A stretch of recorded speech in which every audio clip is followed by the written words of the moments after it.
Evo, hvala svima na... So microphones are working.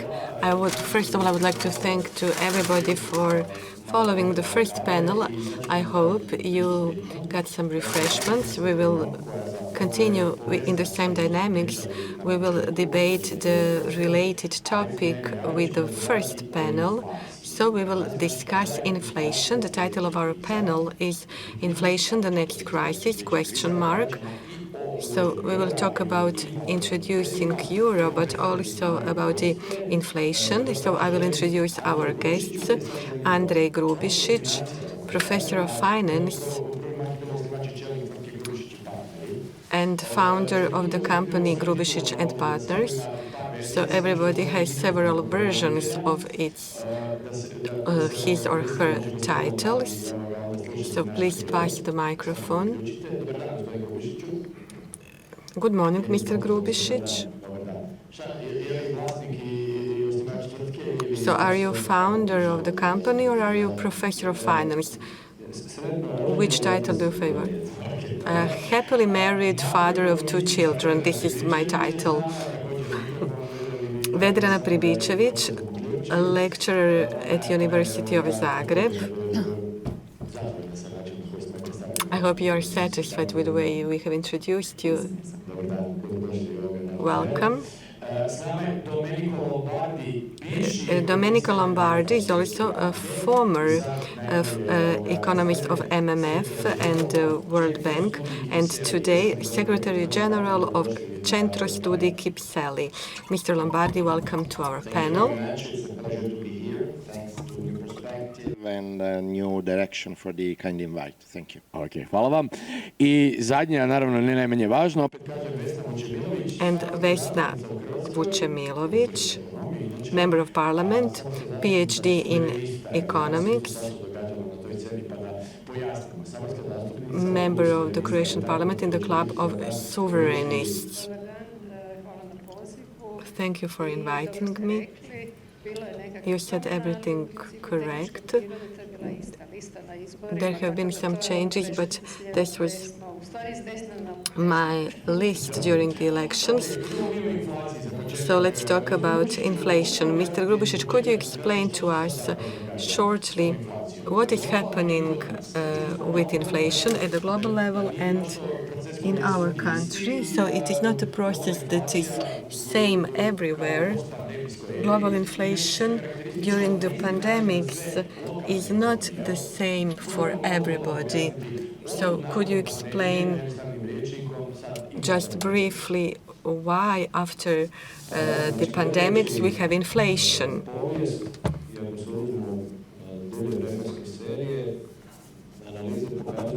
So analysis shows that inflation is a purely monetary phenomenon, which means that if after a longer period of time we start producing a nominal amount of cash which is increasing not proportionally to the real spending and production of goods and services, then this turns into a general rising of the prices. So that would be inflation. We could have a situation where there is a short-term mismatch between demand and supply. Is this case now? Supply chains are limited, spending is limited. So which cause we have now? Monetary? Actually, now we have a combination of both reasons. Disruption in the supply chains. We had artificially imposed contraction of spending. Now it has exploded partly. It has led to increase in demand, and supply offer cannot match that. The cure is to keep market open, not to over-regulate, not to apply state interventions. It will take some time that supply catches up with demand. what's your estimate when this could happen? We have limited experience with pandemic. We experienced it once in 100 years. So probably now we will have the first example and we will learn how long does it take. But it doesn't mean that during the stabilization process everybody will benefit. Market will play the major role. However, there is a monetary aspect as well. What happens? What was happening prior to pandemic and continued to happen during the pandemic? According to open data, the volume of cash mass in 2012 in the Eurozone was 4.8 trillion euro. Until 2021, it rose to 11 billion euros. So it is a 10% annual growth. Nominal GDP didn't catch up with that growth. So in Croatia, we have similar situation. According to open data of the Croatian Central Bank, the cash mass at the beginning of 2011 was 6.5 billion euro, and in 2021, 23 billion of euro. So it is a growth of 14% annually. So we can see evidently inflation pressures in two categories of property classes: real estate, the first one, and derivatives. Debt derivatives, securities, they bear zero yield, even sometimes negative yield, because there is a huge demand for potato more than for securities. So we see inflation pressures that manifest regardless of pandemic. So it is a result of illogical monetary policy of the European Central Bank. Everybody believes that what couldn't be dealt in communism by printing money, if you have a richer society, this can be done, and data show that there are side effects which you didn't expect, and benefits cannot surpass them. So pandemic is not a key cause, if I have understood you correctly, rather monetary expansion, printing of money. Pandemic has caused mismatch between demand and supply, but for a number of years we have expansion monetary policy using complex acronyms. Actually, it is printing of money, nothing else, despite of all these three-letter acronyms being used. Ms. Pribičević, what do you think? What is the cause of inflation? Printing of money or pandemic? Quantitative easing lasts for a number of years already, and if we see inflation rates prior to pandemic, inflation rate didn't rise. Why? On the other hand, there are some other flows on the market, how to measure inflation and how to keep it very low. Impact of online shopping, expectations regarding inflation have changed. Inflation was not a negative one in 1 year and positive in the second year. It was continuously positive, so people were expecting higher inflation. What happened with with the advent of online shopping? Way of price setting has changed. Everything among producers has become more competitive. So inflation measured by consumer prices index has been changed.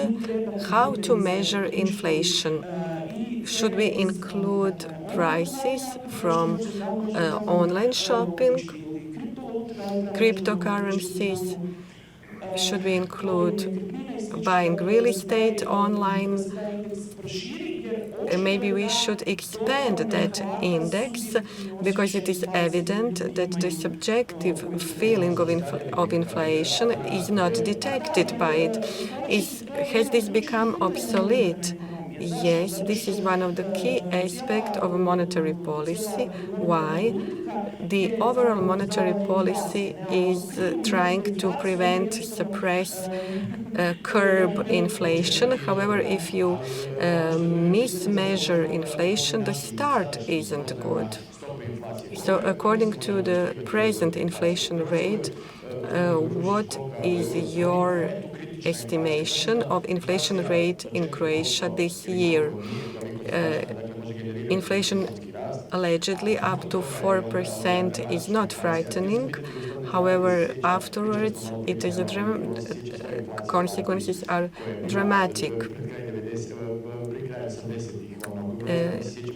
I remember inflation in Latvia that was terrible. Something similar happened in former Yugoslavia. It was terrible inflation.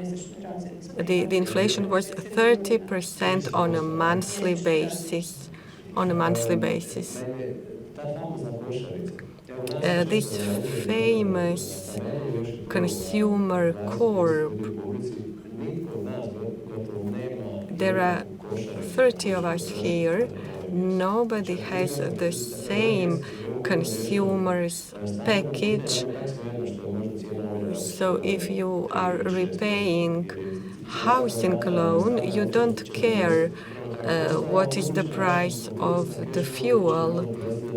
So it will be in that basket, consumer basket, a completely different share for every one of us. What is underestimated is that inflation is taxation without legislation. Inflation is particularly harmful and damaging for people who have earned their money in a very difficult way. So if you have money in the bank or in your house, so if the inflation is 2%, which is good, so it is as if somebody has taxed you by 2% without giving you anything in return. So I'm not prone to mainstream ideas. It is good that inflation is of 2%. These decisions are made by those who haven't earned their money in a difficult way. I just want to add something. It is true, there is not an average consumer. Consumer CPI index is measured by basket. So we cannot compare people who earn for a living and people who earn based on the capital. Mr. Lombardi, you have heard what we have just said. So is inflation a problem of monetary policy or of pandemic after the pandemics? Okay, so first of all, again, thank you very much for the invite. So what we have seen in the Eurozone, and let me focus especially in the Eurozone, as I know the Croatian economy less well than you do. So what we are seeing in the Eurozone is that clearly there is a surge in inflation. In August, the inflation was 3%.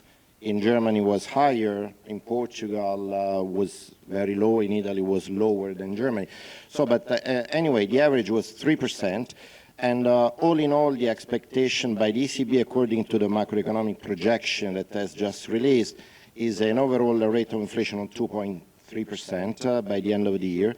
However, they also believe that in 2 years, over the medium term, this should recede to 1.5%. Now, clearly, this is a projection, and as all the projections, this is subject to a margin of uncertainty. But coming back to your question, so why we are experiencing this surge in inflation in the Eurozone as well as in other countries? Well, clearly there are two reasons that explain this surge, sort of two short-term reasons. One is the so-called base effects. We are coming from the pandemics. Essentially, prices collapsed. I was sealed at home in Rome. I believe maybe you are, in the same conditions as everybody else. And clearly, there was not much opportunity to do any shopping at all, apart from some e-commerce. So now, economic activity is picking up. We have experienced in the Eurozone a surge in GDP growth in the latest few months, and of course, prices are also picking up. So this is one thing, base effects. And then the second is supply bottlenecks. I believe that was also referred to in, by other panelists. Supply bottlenecks. So what does that mean in everyday English? So essentially, there have been some industries affected by the pandemic, by shipping restrictions, delivery restrictions, and clearly now there is a surge in demand for the products manufactured by these industries. They also contribute to inflation. Now, moving forward, what is the prospect, right? So moving forward, the prevailing opinion by, say, the ECB or the International Monetary Fund, the IMF is going to release its World Economic Outlook in a few days, this coming week. So, but their prevailing opinion is that these factors are transitory, and therefore, especially in advanced economies, somehow we will return to a sort of a more, achievable or, normal rate of inflation in the Eurozone. This means around 2%. Clearly, the big if is what's going to happen if, there are geopolitical tension. The latest news I was reading, a few days ago was that 150 or so warplane from China were invading the Taiwanese airspace. So what happens if maybe there are some structural factors that will make these bottlenecks persistent? So if this is the case, clearly we're going to see higher rates of inflation that we have currently seen. And this is a little bit difficult to predict also because we're coming from a decade of very low inflation. So we're coming from a decade of very low inflation, and therefore, we are not perhaps very well equipped to project the price variability that inevitably we're going to see, in the coming years ahead of us. So, and on top of that, clearly we have had, hyper expansive monetary policies, and of course this may also interact with the other factors, more structural in nature, I was referring to before. Okay, čuli smo sada zapravo otprilike I dijagnozu. So we have heard a diagnosis of Mr. Lombardi. So the situation is similar at this panel. We have detected main causes of inflation. Yesterday, I was moderating a conference of online traders who flourished, thrived during the pandemic, quite opposite to some other branches. And Ms. Vučemilović, let's try to go back to the position of the Croatian citizens. Probably you are most interested in that. What would be your advice to somebody who is saving in the banks? How do you see inflation regarding Croatian citizens? What will happen next? What do you think? I think our introduction is very good. It is very difficult to assess the share in this inflation expansion monetary policy. To which extent is this cause of the present situation or pandemic? What we witness on a day-to-day basis is surge in prices, not necessarily connected to all kinds of products. The biggest problem is surge in prices of energy, construction materials, and raw materials. This will spill over to other prices in the next year. We have President of the Management Board, Ms. Dalic, President of Podravka. She's announcing increase in the prices because there is no leeway any longer where they could accumulate these huge surges in the prices. A big exporter told me yesterday his import raw material is plastic. The prices rose by two-digit figures. What should we do in this situation? Saving rose in the banks, so deposits are to some 330 billion kuna in our banks, and those savings will turn probably to real estate. That has already happened. Let's see the prices of the real estate. It has not been caused only by number of population, because this is decreasing. People have turned to real estate, so we are again under the threat of the real estate bubble. The prices of real estate have increased enormously. I don't live in Zagreb, but 5,000 euro per square meter. So as somebody living in Croatia, earning a living here, economists involved in politics. So my main question is how all of that will be reflected to our citizens and what our governor and our government is doing. If they apply a restrictive monetary policy, interest rates will rise. This will have negative implications to the unemployment. So governors are therefore very dangerous. So they are claiming inflation is all right, it is not dangerous, it will pass. But when it comes to the prices of the fuel, we see that government can import so-called floating excise duties.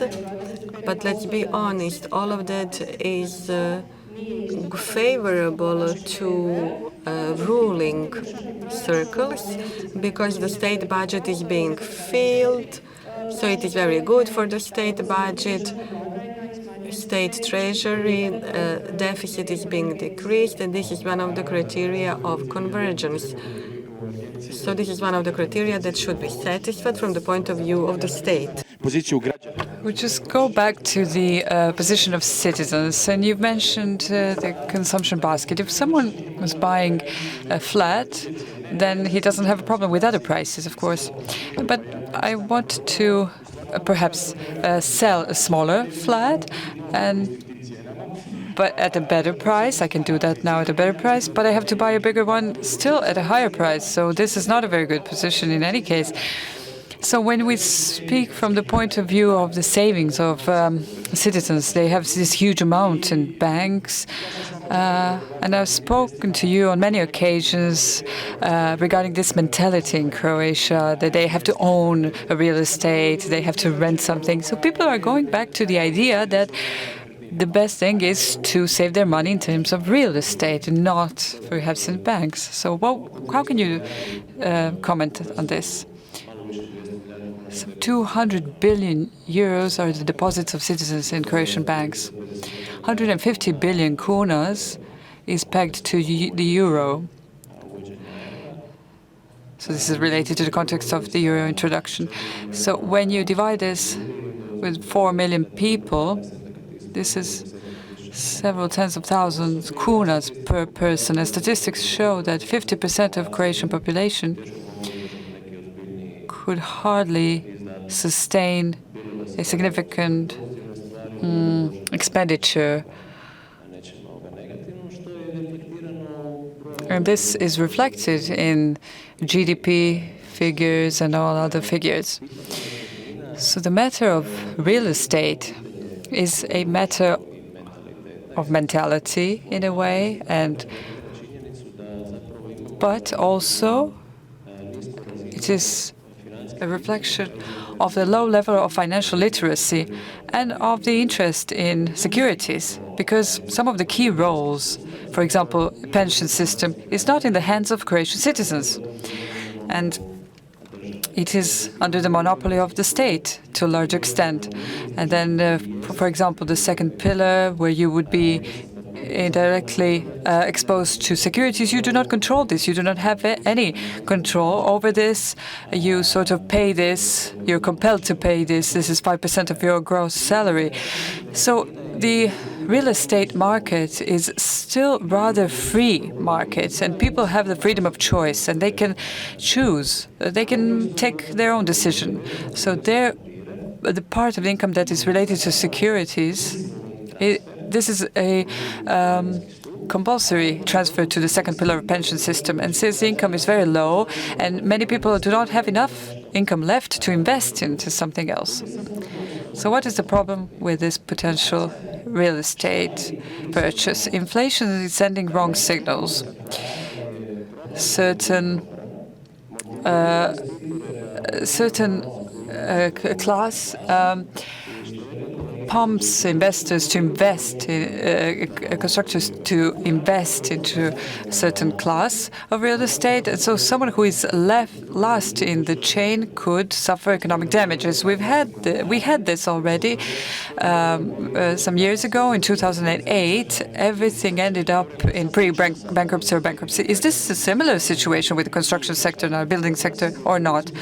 Well, we had also an earthquake. This is definitely a factor that has caused certain effects. Price has risen of certain real estate in Croatia for this reason. But for example, you had 18,000 flats sold at the level of APN. You had an interest rate of 2 or 3%, and common sense says that the square meter is not 100, but it's 130. So low interest rate, when there is an unchanged principle, is something different. This doesn't make so much sense, and some people think it does. So in terms of real estate, you've added here state subsidies, APN, and earthquakes. So these are two factors that aggravate the situation with real estate. Just final thought in relation to the Adriatic. Adriatic on the coastline, this is a different category. They are sold less and less to Croatian buyers, but more and more to foreign buyers. The flats in Zagreb will be sold definitely to a Croat, or 98% of flats are sold to Croats. I think that Istria, more than 40% is owned by foreigners. I do not have the statistic for the Adriatic coast, but when I look at the prices of certain real estate, I can hardly imagine that a Croat would buy that. These are €1 million at stake. Printing money in the EU, and the fact that Croatia is relatively safe, it has solid infrastructure, it is in the EU, and so on. It's a civilized country, let's say. So this is enough. With all the beauties that it has on the Adriatic coast, it is a sufficient motivator for the rise in prices on the Adriatic coast. So the inflation and the Eurozone, can this cause a problem? We spoke of this during our first panel, or Europe is flexible on this in this regard. First of all, we have to say that Croatia like a small spoiled brat. Some things are forgiven to us, and this wouldn't be the case for other countries. And I think that a greater burden will be the share of public debt in GDP. If the European Union thinks that this inflation rate that we see and that we expect is of transitory character, so in medium term will be at 2%, so this criterion will be satisfied. But this will depend on what will happen in the next year or so. The reason why we cannot say more on this is because we had a long period of very low, artificially low inflation, I'd say. And when you make projections and models, and when you try to learn something from the past series, you cannot do much with these data. And there's a great deal of uncertainty when you look at estimates and the European Commission and the European Central Bank. The projection that we will go back to 2% is also uncertain. Yes, they believe that these are the changes of temporary character, the increase in inflation. But who can tell what will happen in 2 years' time after what has happened in the past 2 years? So debt in GDP, 60% was the criterion. So we're far from this. We were following this direction, but then the pandemics changed the course. But we also have to say that there was an idea. I attended many internal meetings where people who were economists were invited, and they talked about the fact that Romania, when it presided the European Union, tried to sort of put this as a priority on the desk. We would now join the euro before everyone else, but this was not successful. And they have a much better fiscal indicators than we do. So I don't know.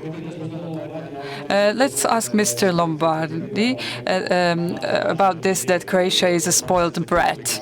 You sort of nodded when you heard this. Some things are forgiven to us that are not forgiven to others. So what do you say about this? Look, in a way, this is true. This is true because clearly people, do feel sort of sympathetic towards Croatia. But, coming from outside and having listened to this interesting debate, having listened to the previous panel, really, if I may, I would really urge caution. I know that you have this big decision pending on acceding the Eurozone, essentially in the next few weeks, as a matter of fact. So as we are discussing, the outlook for inflation, we have been having a very interesting discussion on how the euro has sort of not triggered the needed reforms. That I come from Italy, and clearly there was a lot of enthusiasm at the time, when Italy was joining the Eurozone, and this exposed what this revealed is that this enthusiasm was kind of superficial, really concealed lack of preparation. So here I think you have two issues to consider. One is, is your economy, I understand that clearly, everybody is sympathetic toward Croatia for several reasons. And in Italy, certainly, you share the Adriatic coast. There are also some other historical reasons. But clearly, one issue is about timing. We are coming out from the pandemic. I'm an economist. I never thought of studying, the economic effects of a pandemic, for instance. So this is one thing. We are seeing, effectively, a surge in, in a number of macro variables. This is kind of an unsettled situation. So, it's not for me to say whether to join or not to join the Eurozone. As a matter of fact, it is a requirement for you to do so. But in terms of timing, coming from Italy, where clearly this enthusiasm was referring to really conceal lack of preparation, maybe, it's the case of sort of taking a moment to breathe and really making sure that your economy is indeed adequately prepared, and you're also joining at the right time. One thing that you should also be aware, and this is somehow understated in the commentaries I've seen on the euro, is that by joining the Eurozone, clearly you have to make sure that your fiscal variables are in order. You know, we were discussing the public debt to GDP before, but you have also to consider that joining the Eurozone, joining a common currency, you are going to lose the residual freedom you have in terms of exchange rate policy. Okay, and you know, for a country that clearly you know is part of a broader regional economy, is part of the global economy, this is something that you may wanna consider. So, again, in the case of Italy, you know, Italian exports do not have the same content of R&D or IT that, say, German exports have. So, for instance, it is much more sensitive to price competition in third markets in the global economy. And so, again, this is a variable that is not adequately thought out. And maybe, you know, my humble suggestion is that as you, in theory, you know, you can choose the timing of joining the Eurozone. This is something that you do consider, especially now that, as I said, we are coming from an unsettled situation. And, you know, even if you sort of make some econometric projections, you're really coming from, you know, a different regime. So this is really a shifting regime, and your econometrics would be unable to detect that effectively. So just caution, because, you know, the Eurozone and monetary union is more than a marriage. You know, if clearly you sort of, you know, you love your partner, you may want to ponder about sort of getting, you know, into something closer. But there is always a way out. In a monetary union, this is sort of irreversible. So, in fact, I do share the point that, you know, for countries that are already in the Eurozone, we should really be talking about how to make the euro work. Okay. But for countries that are not, I think you should carefully assess whether your economy is adequately prepared or not, and the timing is right. Okay, uvijek postoji izlaz. Yes, there is always a way out of an inconvenient marriage. No one should think that there is no way out. Maybe many of people are thinking about it. Okay, this is just a reference to private matters, just a joke. But let us not compel anyone to go out, to leave the marriage if they don't want to. Mr. Vučemilović, you've mentioned what Croatian right. Well, there are some talks that there could be a referendum organized around the euro. So now there are no more talks about this, and I've asked some people who explained to me, even the governor of the Croatian National Bank, he said that there cannot be twice a referendum on the same thing. And the logic was that this was sorted out with the referendum on joining the EU. So in your opinion, can there be a referendum on joining the Eurozone? This is a sort of an ace up the sleeve of the Croatian right. There has to be a referendum. We will do that, and we are starting to gather signatures for the referendum to be published on the introduction of the euro. And the new act on the referendum, is this beneficial to you or not? This is just a cosmetic creation of the ministry. There are some advantages, but also disadvantages. We cannot wait for this. We will go ahead. If some countries, such as Sweden, had a referendum on this, I don't see why Croatia shouldn't do this. I think that this conference is very good to stimulate a public debate and to see what euro brings along beneficially, what are opportunities and what are the risks. And I think that we all agree that timing is very important.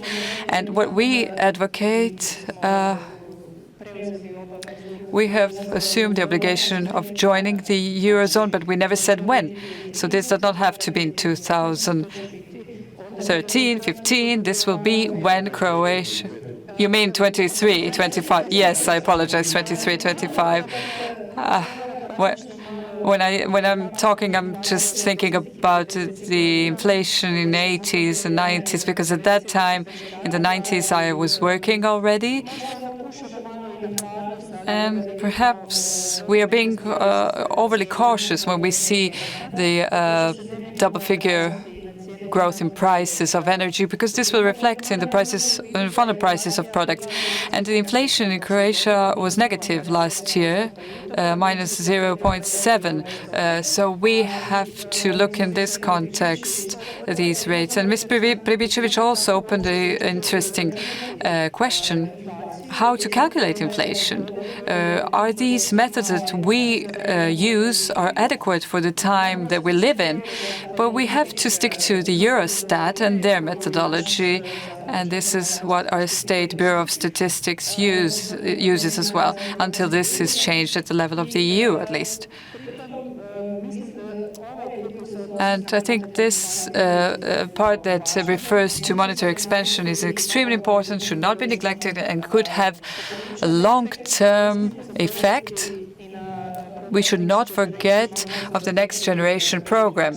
We touched upon construction or building area. This is 6 billion euros that will come to us through the National Plan of Recovery and Resilience will be spent on construction sector.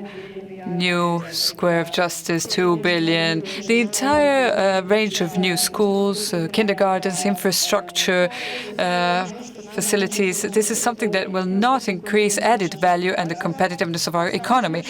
And I will just add another data. The share of processing industry in GDP in Croatia is twice lower than in Slovenia. So we go back to the structure of economy that we spoke about in the previous panel, where Croatia exports wheat, logs, rather than furniture, pasta, or other things. There are very few demanding, challenging technological products. So the introduction of euro will not help us in this regard. And I would just remind you that before joining ERM2, Governor Vučemilović and Mr. Marić signed a letter of intent where they obliged to undertake certain reforms, structural reforms, in a way that the state share in certain enterprises is lowered. And when we were at the meeting in the Croatian Central Bank, so we asked them what happened in this area, and they said, we put it on sale, but no one called. They did not sell it. The shares still remained. Colleague Grubišić is looking at me. He's not very happy about it. I'm not happy either. But they believe that this requirement has been fulfilled, irrespective of the fact that everything remained the same. And if we will continue to do reforms like this, nothing will be accomplished.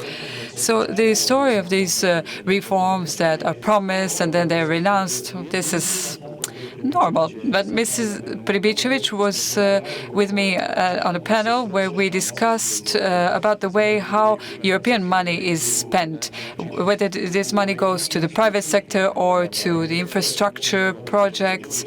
Ms. Vučemilović mentioned this. So the money that will come from Europe, that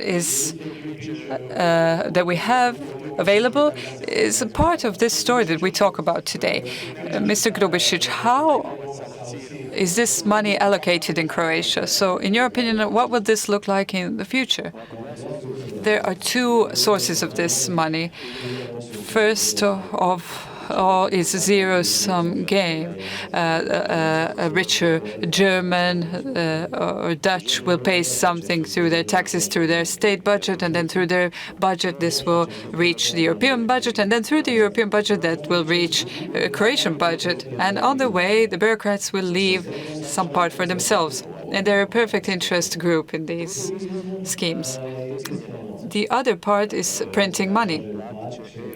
When someone says the EU will pay, someone thinks that there is a printing office, someone prints money. No, there's no money from the EU. There's a boiler through which this money can go. My suggestion is that, okay, let's build these squares that you mentioned, but the part that has to go to the private sector, rather than do cherry picking and picking winners, which company is good and which is bad, we should have a linear tax relaxation. So let's, for example, all pay 10% of taxes, not only small companies. Automatically, cash flow of all companies will be higher. They will not have to pay this tax because the money is already in the state budget out of all these sources that I mentioned, and then the companies can decide what to do with the money. Maybe they will invest it, maybe they will increase salaries, maybe they will pay loans, something third. This is the closest to the ideal scenario. But in economy, where half economy is as the state, this is not acceptable. And my final thought in relation to the euro, these slides were quite interesting, but I don't think they show the correlation, but it did not explain causality. So the figures show for France and Italy that these are the countries with great predominance of state in economy, and structural reforms are not carried out. Former socialist countries at the same time, that they were all doing worse than Croatia. They are all now better off, except for Bulgaria. The Czech are now at the 40% higher living standard than Croatia. We have the entire list, but Slovenia, Lithuania, Slovakia and Latvia, they introduced the euro and they overpassed us. The Czech, Poland, Hungary and Romania, they still do not have the euro, but they have overpassed us, which means that there's a whole number of variables, apart from the currency, that influence the fact whether you're good or not. You said that Croatia exports. No, we do not export anything. There's just private companies. There's a very low private initiative in Croatia that exports. Most part is linked to the state. And this is visible in these figures. We need a private initiative. This was a good correlation. Can you see this similarity with the countries that have introduced and that have not introduced the euro, and they overpassed us? So something else is decisive. So this example of Mr. Luca that he showed, Italy and France are also the countries that whose economy is very much linked to the state. BDP, France. So France and Italy, we cannot compare those countries with Croatia. We are listening about the stagnation of Japan for 20 years. This is not true. So we are expecting too much that state bureaucracy will deal with all of those problems. Private initiatives should do that. Let's hear the reaction of Mr. Lombardi compared to what Mr. Grubišić has just said. Italy as economy with having too much influence of the state on the economy. Yeah, that's very true, and I fear that the resiliency plan that is coming following the EU money will further increase the role of the state in the economy. But like others, I was also impressed by the slides and the numbers that Bernd showed us before. And in the case of Italy, that really shows that essentially the euro did not help to engineer reforms afterwards. This was also something that was said when Italy was joined the euro, that doesn't matter whether we have done reforms or not, the euro will help us to carry them out. So that's clearly not true. But I would also add, another dimension. If you read the press and you're part of the public debate, you do see there is a lot of emphasis on whether Brussels will pass in 1 percentage point more higher in the deficit. But there is hardly a discussion on what we just talked before. GDP growth, unemployment or employment, And, the whole discussion gets centered on, whether you are going to meet the parameters set by the the so-called Maastricht Treaty, or, what the European Commission's attitude is going to be towards next year's budget. And in a way, this distracts from focusing on the the variables that matter most, which are not usually the ones that are being talked in the press. Okay, ovdje je znači bilo par referenci na... So we have heard several references to the research conducted by Mr. Luque. If you want to say something, to ask a question, to pose a question, or because there have been several references to your presentation, Mr. Luque, if you want to say something, but you have to speak into the microphone. Several panelists were mentioning your research, so now you have the opportunity to react. Yes, thank you very much for mentioning the research. I would just like to correct the impression which was just given, that my results just depict some type of correlation and not a causal effect. This is exactly the opposite. I mean, this is a methodology which identifies the causal effect, because the actual development of a region and this synthetic artificial control region differs just by the introduction of the euro. Everything else is the same. So you're completely right to point out that the development of other countries outside of the Eurozone, which sometimes was better and sometimes was worse than Croatia, depends on many different factors. But the method which I have employed applies the same factors in the actual region and in the control region, the only difference being that there is the introduction of the euro in the actual region and not in the control region. And this, according to all of the literature, the econometrics literature we have developed here, is the causal effect. So, I mean, this is actually the intention of the research, not to be disturbed by lots of different developments, which may also contribute to economic growth or hinder economic growth, but rather have exactly identified only the effect of the euro.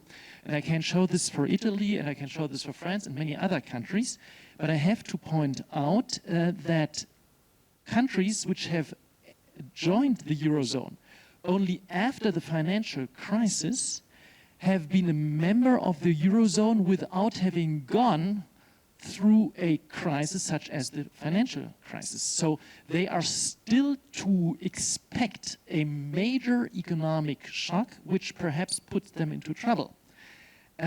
We will see how they get out of COVID-19, right? So that's a question which we will be able to answer after a couple of years, probably, that we see, can countries which are in the Eurozone come out of the recession as fast as those countries can which have their own currency? This question we cannot yet answer.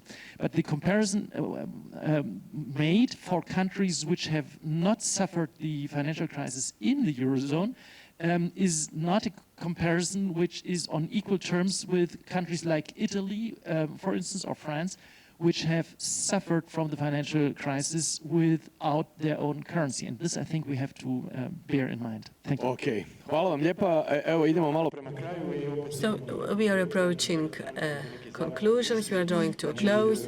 What would be your final thoughts? All of these topics are intermingled, intertwined. Introduction of euro to Croatia, post-pandemic era. What is ahead of us in the next year and a half? 1st of January 2023, you have announced that you will fight against euro, not against euro, but against introducing euro in 2023, because we believe it is premature. So what would be appropriate date according to your projection? According to research that has been presented, after we conduct structural reforms and increase production, I cannot agree that Croatia doesn't have any export, because in INA and market in Podravka, Croatian forests have a lot of export. So state is also exporting, not only private companies. It has been misunderstood. There are businesses that are exporting, but Croatia as a collective does not export. Podravka is exporting something, but I'm not owner of Podravka and I have nothing out of that. And somebody renting an apartment during tourist season, this is part of the overall statistics, and Croatian citizens have something out of that.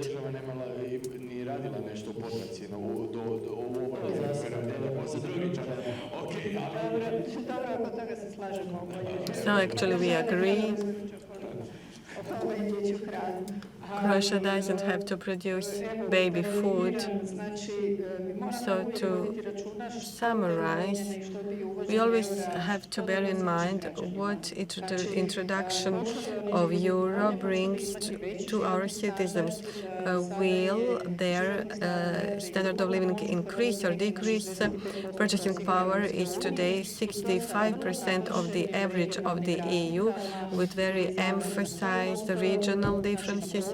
Zagreb is within the average of the EU, and Slavonija and Baranja are at only 40% of the average of the EU.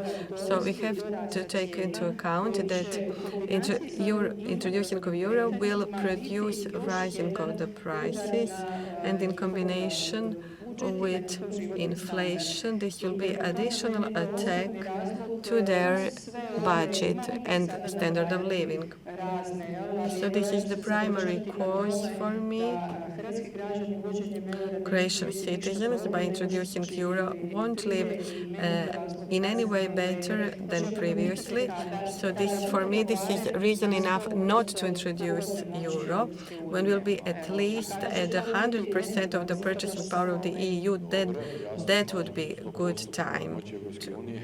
I agree, 100% of purchasing power of the EU sounds good. Mr. Lombardi, your final thoughts? So just want to emphasize, the results from a survey that I found in my folder. And I was stricken by two facts, that clearly Croatian people overall are in favor of the euro, and I think this is a good thing. However, they are, from the sample you interviewed, it is also clear that, people have, they want to have more time to prepare for acceding the Eurozone. And I think the two are not in contradiction. Again, if you are sort of preparing for something important in your life, you wanna come prepared. And this is why a few minutes ago I heard about this initiative about the referendum, or a possible referendum, and I understand the sort of line of those who say, well, somehow you already voted for EU accession, so you cannot vote again because you are required to get the euro anyway. However, I do think that a referendum, may be helpful on two counts. On the first, it gives more legitimacy to a very big choice. I mean, the euro, as we know from the experience of, for instance, my own country, is that it does bring a lot of constraints, a lot of strictures, a lot of commitments, and you have to be aware of those commitments. And also, sort of the public opinion's preferences are a bit volatile. They change over time? And if you voted for something, then it's also a reminder that you took a commitment you cannot easily withdraw from. Ok, thank you. Gospođo Pribičević, Vedrana, neka završna misao o svemu što govorimo, što nas čeka sad idući godinu. Ms. Pribičević, what are your final thoughts? First of all, there is something we haven't mentioned and might be essential and might contribute to faster reflection of the prices. Pandemics has shortened supply chains and brought them back to Europe, which means that prices will spill over to final prices much faster. So this is opportunity for us to have a higher inflation, but nobody is talking about that. These are arguments of our governor of the Croatian Central Bank, shortening of the supply chains. So in the globalization, the main idea was to have long supply chains, which means that each company can sacrifice a share of its margin if the prices go up. However, if supply chains are becoming shorter, companies are returning to Europe, then price forming will become different and everything will spill over, distortion of raw materials to final consumer prices faster. There are a lot of skeptics here regarding Eurozone, so maybe now would be a good time to hear opportunity of the entry to Eurozone. For me, the biggest opportunity is that we are avoiding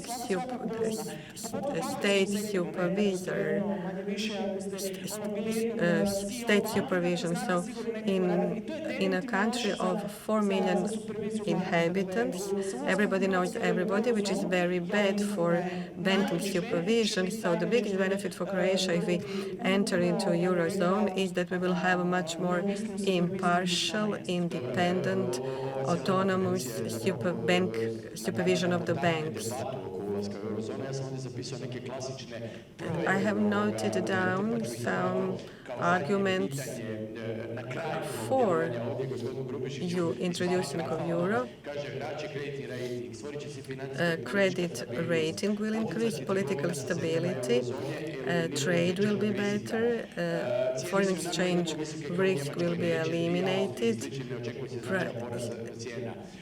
prices won't increase, tourism will develop. We won't be at the political periphery, so these are marketing reasons for entering into Eurozone. I am for referendum. I am aware of the fact that some people are both for yes and no, and most of the people are not familiar with all the parameters, so they will bring with their answer a lot of emotions. However, this is legitimate, although it is a monetary topic. So most people are not acquainted with these topics. However, we have to give them opportunity. Personally, I would vote yes for euro because I don't believe that reforms will happen at all. Reforms have nothing to do with kuna or euro. It is a lack of private initiative, too much public spending, lack of privatization, one of the lowest active labor force in the European Union. 20% of labor force was retired, not having full length of service. So we have been monetized. So all of us have different beliefs. 20 billion euros are the loans. Our trade exchange is already pegged to euro. We are such a small economy that we are exposed to everything happening with euro already now. So in that respect, I don't believe that we will have huge disruptions for the worse. And everything else that we should do for us to live better has nothing to do with the entry into the Eurozone. This panel should be now concluded. During the lunch break, you can exchange views with the participants. That would be all from me for today. Mladen Sirovac will be moderating the next two panels. I thank you. It was very interesting for me. So please, let's greet our panelists of the second panel. Naravno, poziv je